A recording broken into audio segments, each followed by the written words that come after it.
नमस्कार बंधुरा आज बानिए नेब कयेकटा सब्जी और माछेर माथा दिए दारुण स्वादेर डाल रेसिपि और ये रेसिपिटा गरम गरम भातेर साथे दारुण लागे। शरीर खारापेर जोन्नो कयेकदिन आमि भिडियो दिते पारिनि और एरपर थेके प्रत्येक दिन भिडियो आसबे और आपनारा देखते थाकुन। आजकेर भिडियोटी देखार जोन्नो अनेक अनुरोध रइल। एखाने आमि कड़ाई बसिएछि 100 ग्राम मुगेर डाल दिए ग्यासेर फ्लेमटा मिडियाम फ्लेमे रेखे नाड़ाचाड़ा करे भाजा करे निচ্ছি। এই মুগের ডালটা গরম গরম ভাতের সাথে থাকলে আর কিছুই লাগবে না। এটা আমার ভাজা হয়ে গেছে, এবার এটাকে আমি ঠান্ডা করে ধুয়ে নেব। গ্যাসের মধ্যে আরেকটা কড়াই বসিয়েছি, দিয়ে দিলাম বেশ কিছুটা জল। জলটা আমি গরম হতে দেবো। জলটা যখন গরম হয়ে যাবে এর মধ্যে দিয়ে দেবো ধুয়ে রাখা ডাল, দিয়ে একটু লবণ দিয়ে দিলাম, দিয়ে এটাকে নাড়াচাড়া করে মিশিয়ে নিচ্ছি। এবার এটাকে আমি ফুটিয়ে ডালটা আমি সেদ্ধ করে নেব।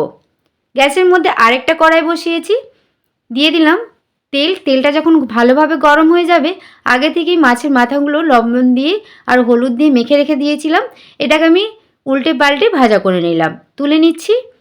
ওই একই কড়াইয়ে দিয়ে দেবো দুটো শুকনো লঙ্কা আর গোটা জিরে। জিরেটা যখন ভাজা হয়ে যাবে এর মধ্যে দিয়ে দিলাম পেঁয়াজ কুচি আর টমেটো কুচি, দিয়ে নাড়াচাড়া করে পেঁয়াজটা আমি ভেজে নেব। আমার চ্যানেলে আপনি যদি নতুন হয়ে থাকেন প্লিজ আমার চ্যানেলটি সাবস্ক্রাইব করবেন আর পাশে থাকা বেল আইকনটা পুশ করে দেবেন আমার নতুন ভিডিও পাওয়ার জন্য। পেঁয়াজটা যখন ভাজা ভাজা হয়ে যাবে এর মধ্যে অল্প পরিমাণ আদা রসুন বাটা দিলাম। আদা রসুন বাটাটা অল্প পরিমাণেই দিতে হবে। দিয়ে দিলাম হলুদ গুঁড়ো আর লঙ্কা গুঁড়ো, আর এখানে আমি শুকনো কড়াই ভেজে রাখা জিরে আমি ভেজে গুঁড়িয়ে নিয়েছি সেটা আমি দিয়ে দিলাম, আর কয়েকটা কাঁচা লঙ্কা কুচি দিয়ে এটাকে নাড়াচাড়া করে আবারও কষিয়ে নেব। আর গ্যাসের ফ্লেমটা এই সময় লো ফ্লেমে রাখতে হবে, নইলে কিন্তু মশলাটা পুড়ে যাবে। মশলাটা যখন কষানো হয়ে যাবে এর মধ্যে দিয়ে দিলাম কয়েকটা সবজি নিয়েছি, ফুলকপি, আলু, ক্যাপসিকাম আর গাজর। আপনাদের পছন্দ মতো সবজি দিয়ে দিতে পারেন আর আলুটা আপনারা নাও দিতে পারেন। নাড়াচাড়া করে কষিয়ে নিচ্ছি। রেসিপিটি ফেসবুক পেজ থেকে যদি দেখে থাকেন প্লিজ আমার ফেসবুক পেজটা ফলো করে দেবেন, আর রেসিপিটি যদি আপনাদের ভালো লাগে প্লিজ একটি লাইক কমেন্ট শেয়ার করে দেবেন।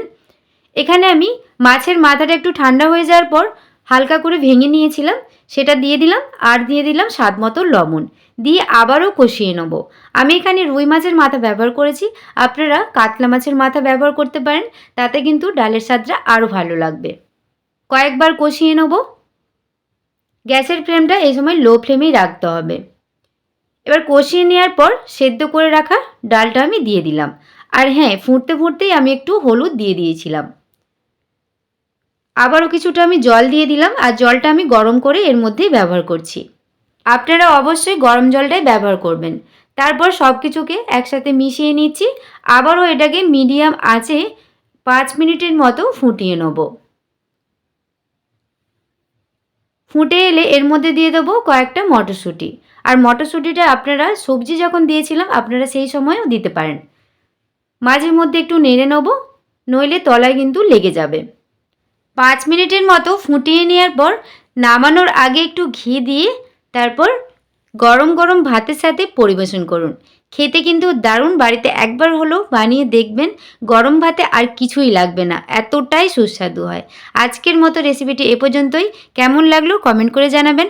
সবাই খুব ভালো থাকবেন, ধন্যবাদ।